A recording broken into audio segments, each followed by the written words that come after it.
Morning, everyone. My name is Richard Peterson. I'm coming to you from Los Angeles, California, here, the American home of Hamza Yogananda. I'm happy to have this opportunity to share some teachings that I have gotten from the works and teachings of our masters. So with that, we will begin. Let us please close the eyes.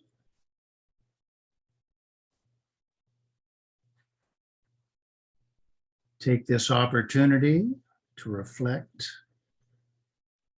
on the significance and the sacredness of our breath.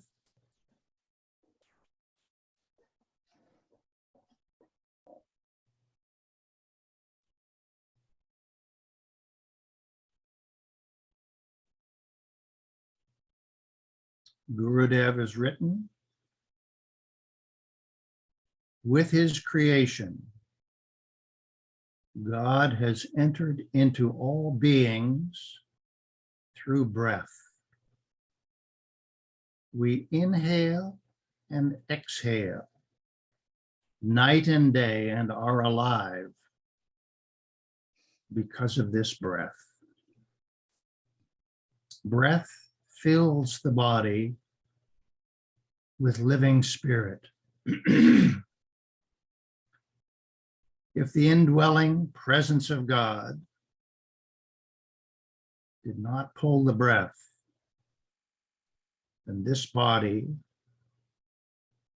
would become a dead body.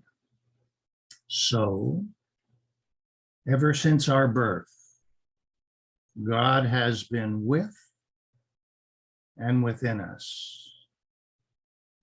Breath is God's presence and the manifestation of God's love. Gurudev said, to love the breath is to love God. And to love God in every breath is a form of continuous prayer. Living a life of breath consciousness is the true spirit of religion and the practical way to love God. When Gurudev first came to the West, he was asked, "What is your religion?" And his answer was, "My religion is the religion of breath."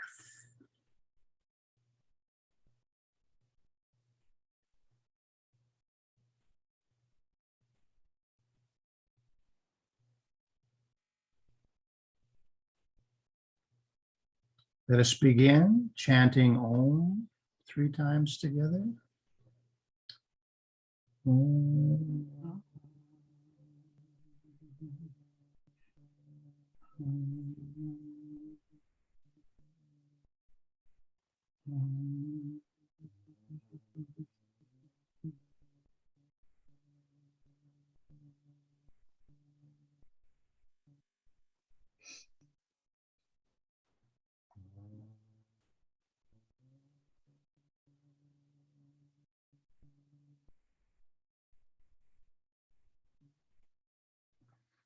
Brahmanandam Parama Sukadam Kevalam Jnanamurtim Manvatitam Gagana Shadrisham Tat Twamasyadi Laksham Ekam Nityam Vimala-machalam sarvadi-shakshi-bhutam bhavatitam trigunar-ahitam satgurum tam namah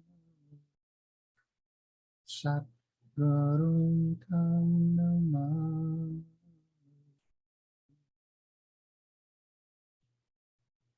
Let us humbly bow to God, to our Gurudev, Paramahamsa, Hariharananda, to our Guruji, Hamza, Pragyanananda, to our exalted lineage of Kriya Yoga Masters, Babaji, Lahiri Baba, Sri Yukteswar, Sanyal Mahasaya, Paramahamsa Yogananda, Swami Satyananda. Let us humbly bow to the living presence of God within each of us. Sahana Bhavatu, Sahana Bhunaktu, Sahaviryam Karavavahai, Tejasvi Navaditamastu, Ma Vidvishavahai. Om Shanti, Shanti, Shanti. May God and the Masters be happy with us. May they bless us, guide us, motivate and inspire us. May our time together be productive and uplifting. May there be no discord among us. And I humbly pray that the Masters will use me as their instrument and direct this talk. Om Shanti, Om Shanti, Om Shanti. Amen.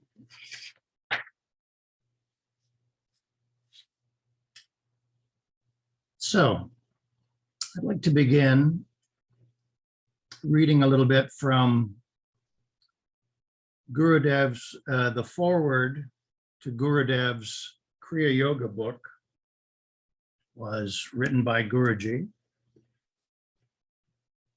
And he wrote the following: life is a journey.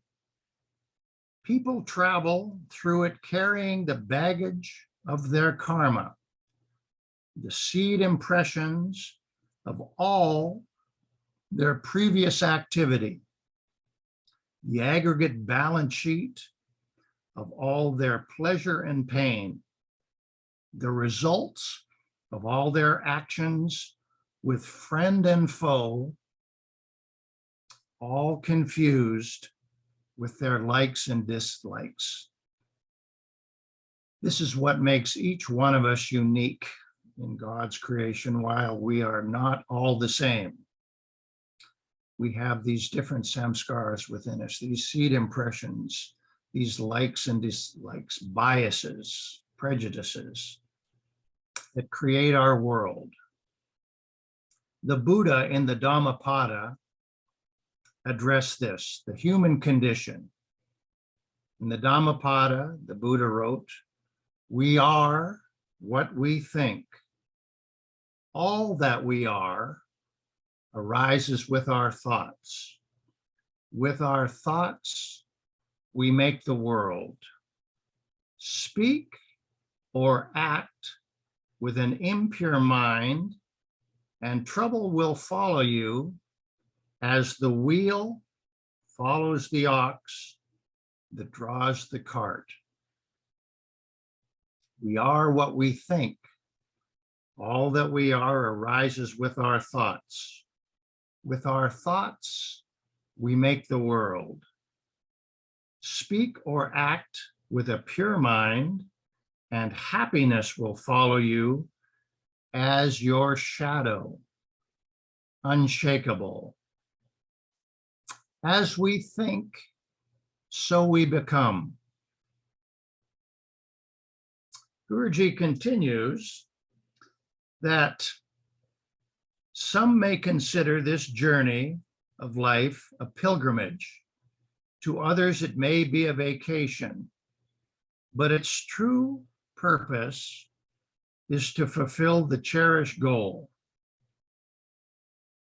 Guruji has said that whether we know it, all beings are moving toward this end. He's also said that at some point we will all merge back into the source. Guruji continues, when the goal is achieved, one has returned to where the journey began.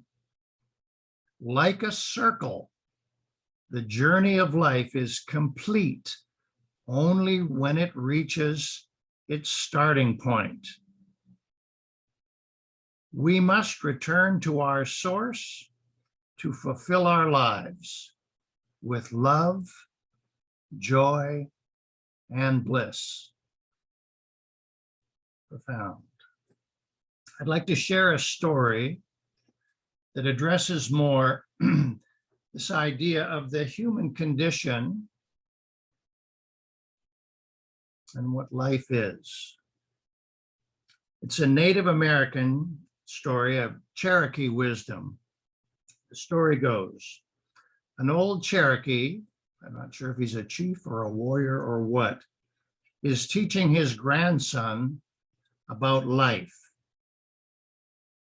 A fight is going on inside me, he said to the boy. It is a terrible fight between two wolves. One is evil.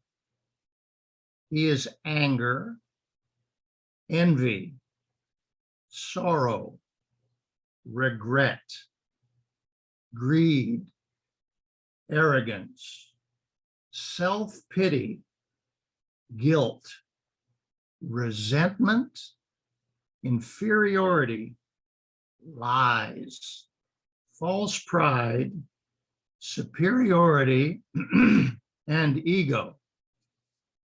He continued, the other is good. He is joy, peace, love, hope, serenity, humility, kindness, benevolence, empathy, generosity, truth, compassion, and faith. The grandfather continues, the same fight is going on inside you and inside every other person too. The grandson thought about it for a minute and then asked, grandfather, which wolf will win? The old Cherokee, the grandfather simply replied, the one that will win is the one that you feed. He ends with the question, which wolf are we feeding? We always have a choice. Gurudev in the Kriya Yoga book kind of puts this theme in another way. According to the will of God, man is acted upon by two powerful forces. One is centripetal, the other is centrifugal. The centrifugal force is extrovert by nature and therefore draws man towards the external world, dissipating all his or her energy and engrossing he or her in illusion, delusion, and error. But the centrifugal force is merely a different manifestation of the centripetal force, the Atma, the soul, the self. Guruji elaborates on this as well. He's written, not only is life a journey, but life is a battle in the battlefield of the world. It is like the battle of the Mahabharata. Each person's life is a battle. Each one's inner life is a divided life, like the Pandavas and the Kauravas. Pandavas represent the higher mind and the intellect. Kauravas are the lower mind. Lower mind with ego, jealousy, and emotion pulls the higher mind down. It is like a tug of war. Pandavas were born in the Himalayas in a hermitage. The Kauravas were born in the palace of Hastinapur. Pandavas spent their childhood in nature. Kauravas spent their childhood in pleasure. The Pandavas are values and virtues in life. Kauravas represent asuric and animalistic characters in life. Their difference we can find in our life. Sometimes we are very nice, humble, and God conscious. Sometimes we have ego, jealousy, intolerance, and a revengeful attitude. If we hold God, we will be like the Pandavas. If we hold the world, then we are like Kauravas. And once again, it is stressed, the choice is ours. Again, Guruji from the forward to the Bhagavad Gita writes, to smooth the hazardous path of evolution, we could say, to win the battle, the journey requires a great deal of effort. Continuous effort and proper guidance make the journey more pleasurable and less tiring. An experienced guide and guidebook will help the traveler overcome the obstacles on this greatest adventure. The guide is the expert who has successfully completed the journey. The guidebook is the Holy Scriptures, which inspire, encourage, discipline, and dictate rules for daily life until one has completed the journey. Which Guruji has said, at some point we all will. He's often said, I've heard him say more than once, there are many paths a person can follow. He can say, how does he put it? There is no right way or wrong way. There is only the short way or the long way. Once again, the choice is ours. So, the guide is the guru. Who is the guru? The opening chant that I chanted was from the Guru Gita, verse 48, the Brahmanandam, Paramasukadam, Kevalam, Jnanamurtim, which translates to one who is the bliss of Brahman and the bestower of the highest joy, who is absolute and knowledge personified, beyond duality, all pervasive, like the sky, who is the object of the great Upanishadic statement, thou art that, who is one, ekam, nityam, eternal, pure, steady, the witness of all thoughts, beyond all modifications of mind and body, and free from the three gunas. I bow to that Satguru. Guruji has written, the key to realization is in the hand of the Guru Preceptor. Apparently, our own efforts can take us only so far, Guruji has taught. Realization, as he says here, is in the hand of the Guru Preceptor. Guruji writes, never judge him or her. Have implicit love and faith in the Guru. When the seeker has humility towards the guru, the spiritual truth can be experienced. The guidebooks are the Holy Scriptures. So the three that I am referencing today are Adi Shankaracharya's Tattvabodha, Sage Patanjali's Yoga Sutras, and Gurudev's Bhagavad Gita in the Light of Kriya Yoga, and also Gurudev's Kriya Yoga book, The Science of Soul Culture and the Essence of All Religions. So the Tattvabodha, these three texts speak of three attributes or qualities we need to cultivate in order to be successful in this journey / battle of life. These three are viveka, which is discrimination, vairagya, dispassion, and abhyasa, practice. The Tattvabodha begins with Adi Shankaracharya declaring, "We will explain for those endowed with the fourfold qualifications the mode of discrimination, which is the means to liberation."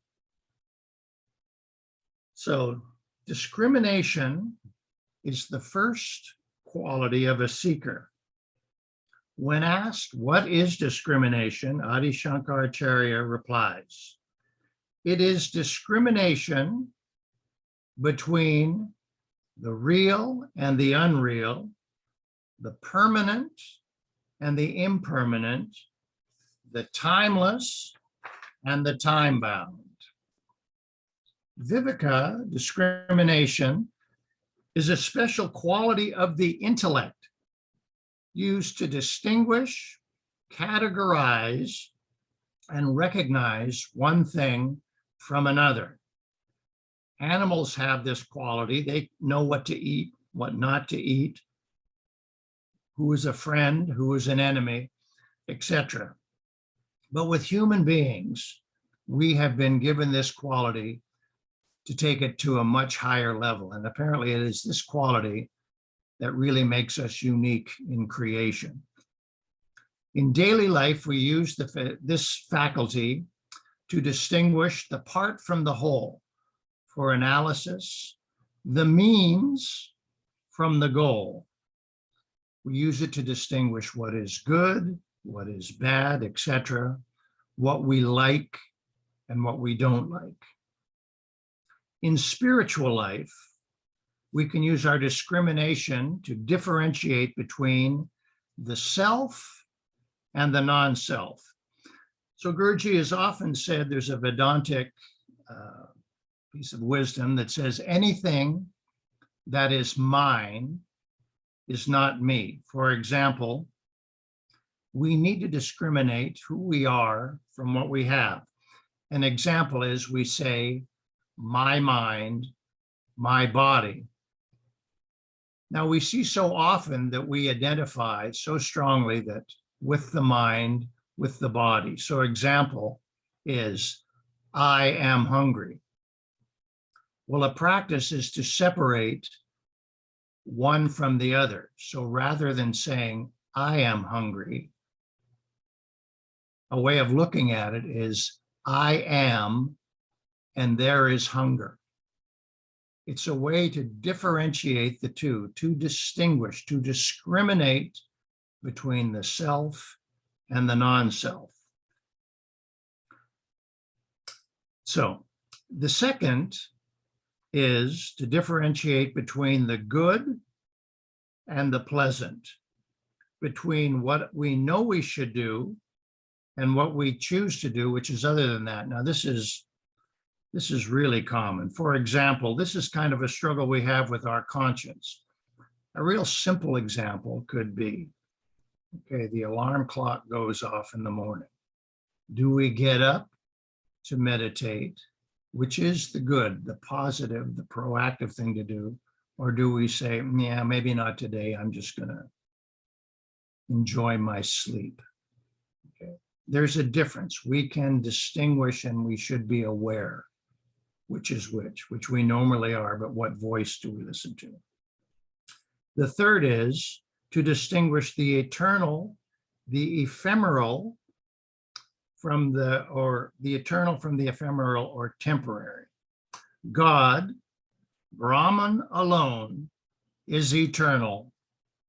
Everything else is ephemeral, ever-changing. Our bodies, minds, and thoughts, emotions, as we know, are constantly changing. But behind all these changes, there is an unchanging element, and that is the soul. Guruji writes, that which is permanent is trustworthy. That which is impermanent cannot be trusted. The Buddha talks about the nature of suffering in the world has a lot to do with just this, the impermanent nature of so much of the ever-changing world. We long to hold on to that which is important to us. But what we have to do is develop that everything is impermanent, and we have to really come to terms with that truth, except there is an unchanging element within us. And we learn, the masters teach, to determine what that is, who we are, by first determining who we are not. And with this, we use this attribute of discrimination. Discrimination, Adi Shankaracharya writes, is a means for moksha or realization. The second quality is vairagya, dispassion. Dispassion arises from discrimination. It purifies the mind and makes one capable of subtler discrimination. What is dispassion? Adi Shankaracharya writes, the absence of desire for enjoyment of the fruits of one's actions in this world as well as in the other world, the heavenly realms. The literal translation is dispassion, but Guruji says it is translated as detachment because it's a broader concept. The prefix V means free from or devoid of. Thus, vairagya means free from attachment or likings. The Buddha says this is really the cause of all our suffering, is attachment and desire, craving. Raga means passion or temptation, and viragya means dispassion or freedom from temptation.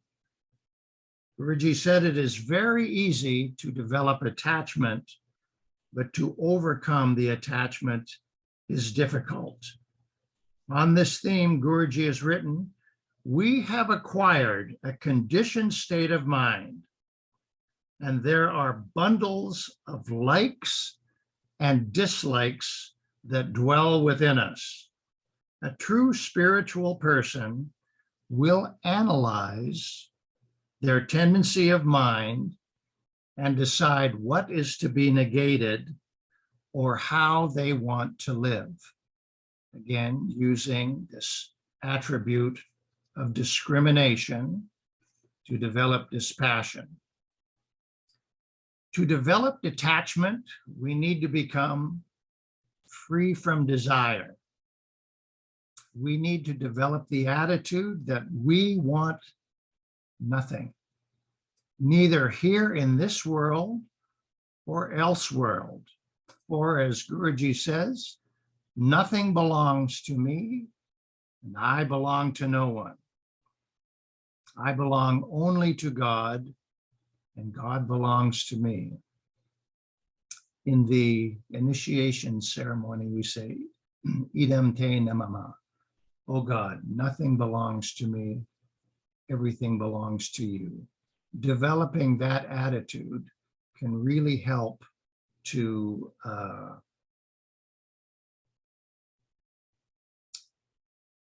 break the bonds of attachment if it's not mine, because then we start to identify with it. We become really attached to it. Where if it's not ours, but is given to us, we can enjoy it. We can use it. We need to look after it, whatever it is. But the attitude that it is not mine really makes a subtle difference, and it helps us break those bonds of attachment. Guruji writes, if our needs are kept to a minimum and only benefit the necessity of living, then it is easier to maintain inner detachment. When the mind is free from likes and dislikes, we experience the state of detachment or dispassion. Thus, desire is limited to our needs. This idea of likes and attachment and dislikes is interesting because what comes along with it is judgment, a judgmental attitude. And I remember reading years ago something from Deepak Chopra. He had a book called I think it's the 11 Laws of Spiritual Success or something. And one that really struck me was, he said, shed the burden of judgment. He said, there is great freedom, great release in this. And I have found that to be the case. This idea of not having to pass judgment on everything, that things are what they are, and not to become so involved in them, is really, I have found, a real source of relief and freedom. Gurudev has stressed on this idea of compassion or detachment, that we should have compassionate detachment.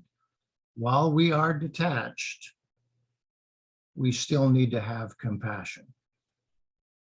It has been stated that discrimination and dispassion are the wings on which the seeker flies toward truth. Very beautiful. Something to think about and be aware of. It'll change our perspective. It'll change our outlook. And clearly, this is a means for us to move forward. The third quality is abhyasa or practice.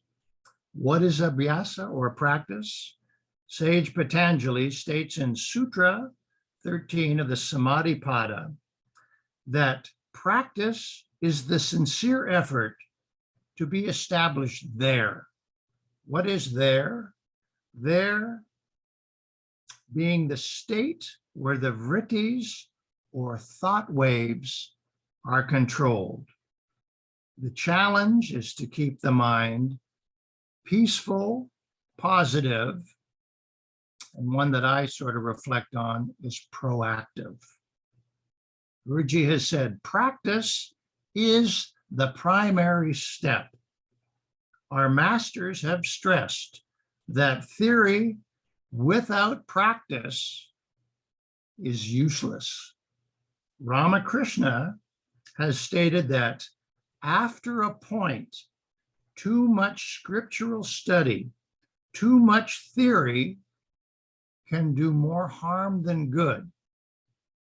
He also said that you can take a book of geography that describes and discusses I think it is the 7 oceans of the world, and you can squeeze it and squeeze it and squeeze it, and you will not get one drop of water from it. Gurudev stressed that an ounce of practice is worth a ton of theory. Gurudev, on the similar theme as Ramakrishna, used to talk about a menu in a restaurant. He said, if you just read the menu, your belly will not be filled. So practice is what we need. Practice, Guruji writes, creates the foundation that leads to non-attachment. Practice is a continuous effort to train the mind to be steady and always directed toward the goal. Repeated effort to achieve a goal is called practice. Guruji has written, employing self-discipline is the key to finding moderation in meditation practice. Keeping track of the mind is extremely important because being unaware of your thoughts creates chaos and conflict, both inside and outside. And the key to watching the thoughts is watching the breath. Mind controls the senses and breath controls the mind. By watching the breath, we will naturally be much more aware of the nature of our thoughts. And Gurudev says, when it's a positive thought, we can entertain it. When it's a negative thought, we should return it to God. Guruji continues, practice also entails moderation of food and activities, along with prayer and meditation, and requires focusing constantly on the breath in every activity. Also, Guruji stresses it is important to note that mechanical practice, which is better than no practice, is not enough.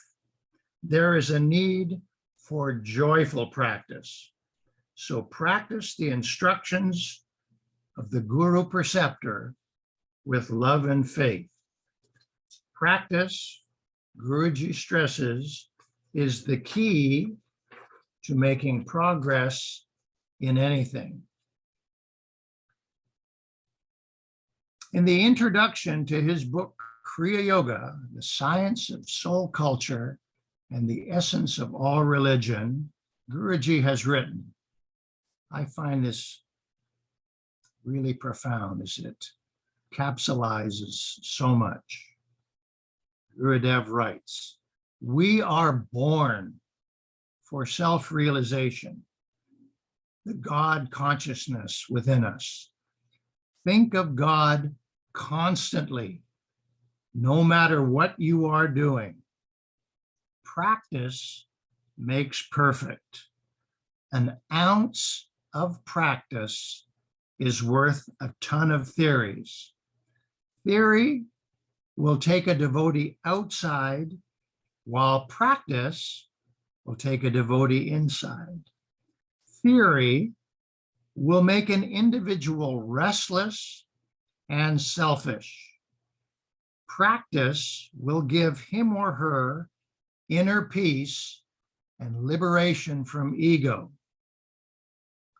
Practice, practice, and practice in order to feel the presence of God in every breath, in every sound you hear, in everything you see, in everything that comes to your mind, even in the breathless state. Here's a challenge. Guruji writes, feel the presence of God as much in your enemy as in your friend. Remain firmly anchored in the divine omnipresent, the divine omniscient, the divine omnipotence, even when you are occupied with worldly activities. This reminds me of the teaching of Jesus. Be in the world, but not of the world. So to conclude, Guruji writes the following prayer at the end of Sutra 15. Guruji writes, O seeker, be clear from the very beginning that the spiritual path is not an easy and comfortable path. Not only is it full of obstacles and hazards, but there is also the possibility of becoming frustrated or doubtful mentally. As a result, many cannot continue the journey on this path steadily. Therefore, you must discipline yourself to move forward in spite of your troubles. Success adores the brave. Do not be weak. Keep trying. In spite of the obstacles along the way, try again. Do not accept failure as the end. Your inner strength and sincere practice will surely bring the state of perfection. So with that, let us now practice a little bit of general meditation.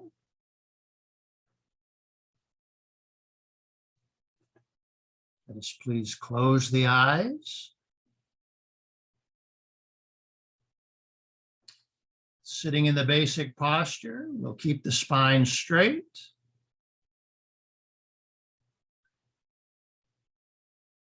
Place the chin, tongue, and eyebrows where they need to be. Take the concentration to the top of the head, tuning into the triple divine qualities, however they manifest. Once again, normal conscious breathing. Feel that the presence of God in the fontanelle is pulling the breath.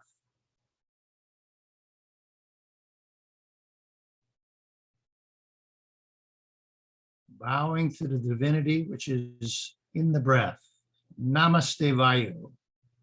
Twameva prakyaksham brahmasi. O breath, we humbly bow to thee. Thou art the directly perceptible manifestation of divinity. Gurudev said, God is breathing himself. Feel that we are simply an instrument, a manifestation through which God is breathing. We are not the body. We are not the mind. Guruji says, even if we don't perceive it, use the imagination. It is positive imagination. That presence of divinity within. Please inhale, long, slow, deep. Hold the breath and bow.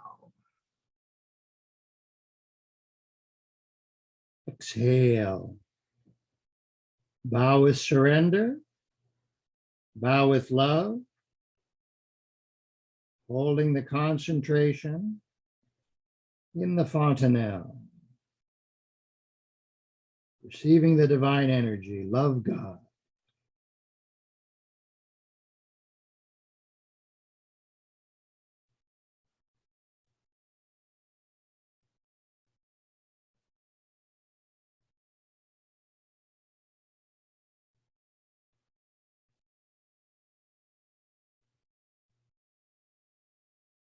Inhale, long, slow, deep. Hold and slowly sit up. Exhale. Normal conscious breathing.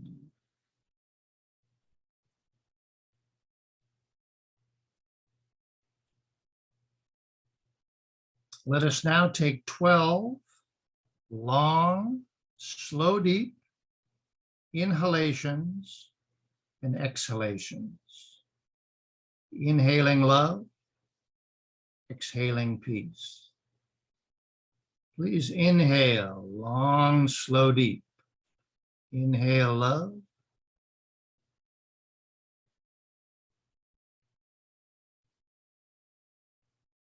Hold. Exhale peace.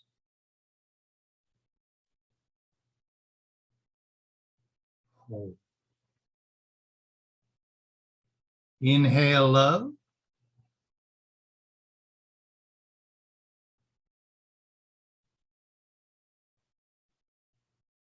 Hold. Exhale peace. Hold. Inhale love.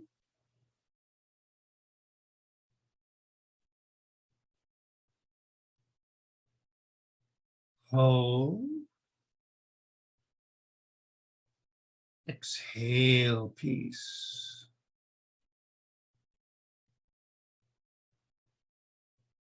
Hold.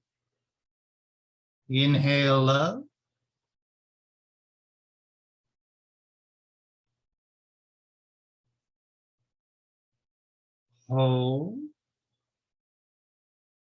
Hold. Exhale peace.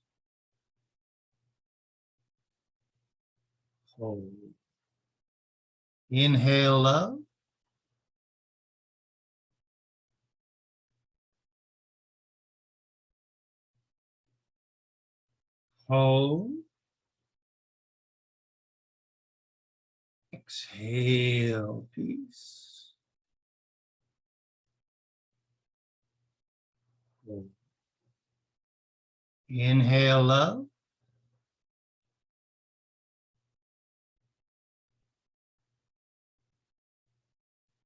Hold. Exhale peace. Hold. Inhale love.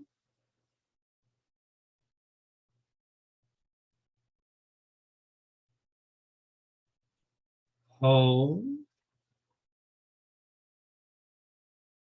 Exhale peace. Hold. Inhale love.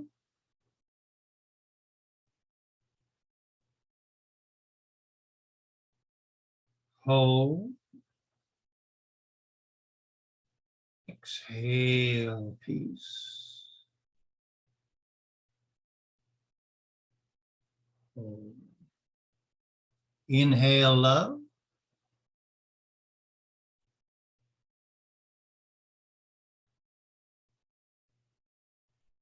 Hold. Exhale peace. Hold. Inhale love.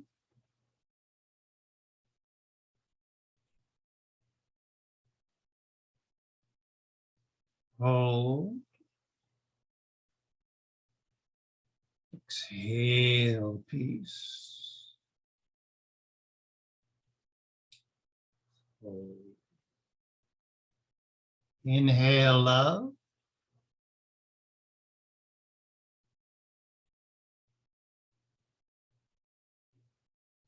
Hold.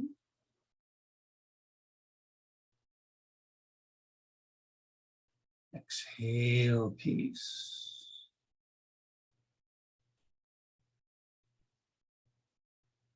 Hold.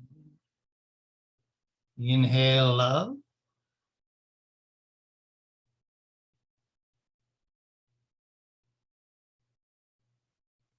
Hold.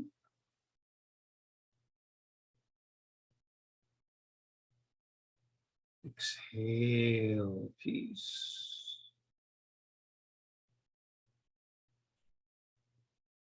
Normal conscious breathing.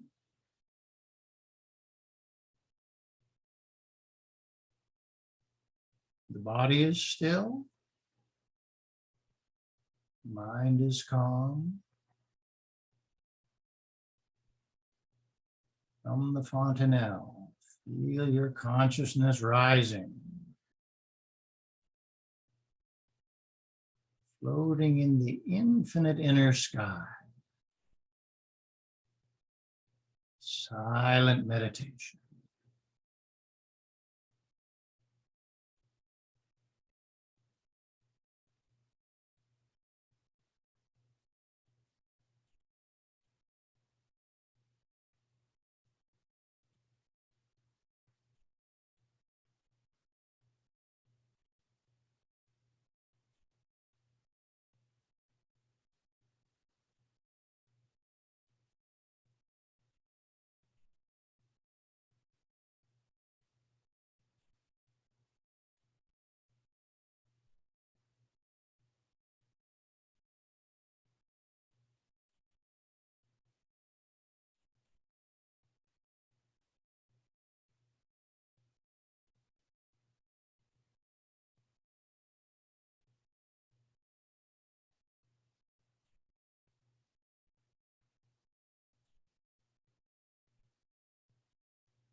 Please inhale, long, slow, deep.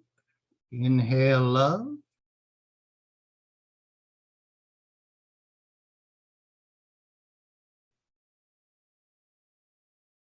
Exhale, peace.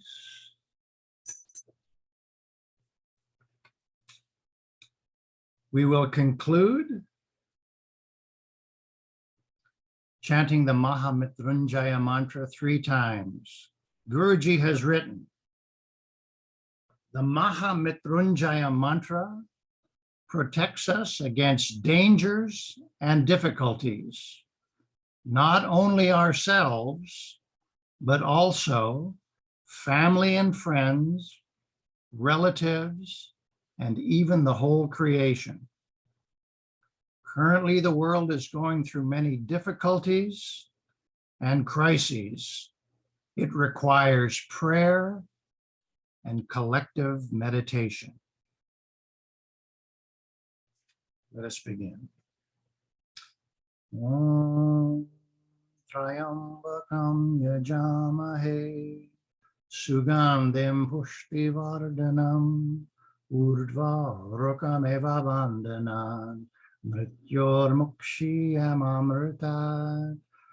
Om Trayambakam Yajamahe Sugandhim Pushtivardhanam Urdhva Rokameva Bandhanan Mrityormukshiyamamritat. Om Trayambakam Yajamahe Sugandhim Pushtivardhanam Urdhva Rokameva Bandhanan Mrityormukshiyamamritat. Om Trayambakam Yajamahe Sugandhim Pushtivardhanam Urdhva Rokameva Bandhanan Mrityormukshiyamamritat. Om Trayambakam Yajamahe Sugandhim Pushtivardhanam Urdhva Rokameva Bandhanan Mrityormukshiyamamritat. Om Asato Masa Gamaya Tamaso Ma Jyotirgamaya Mrityorma Amritam Gamaya. Om Shanti Shanti Shanti. O God, O Masters, please lead us from ignorance to truth, from darkness to light, from death to immortality. Let us humbly offer our prayers to our Guruji, praying for his good health, strength, long life. May the blessings of God and the Masters be upon us all. Om, Om, Om. Amen.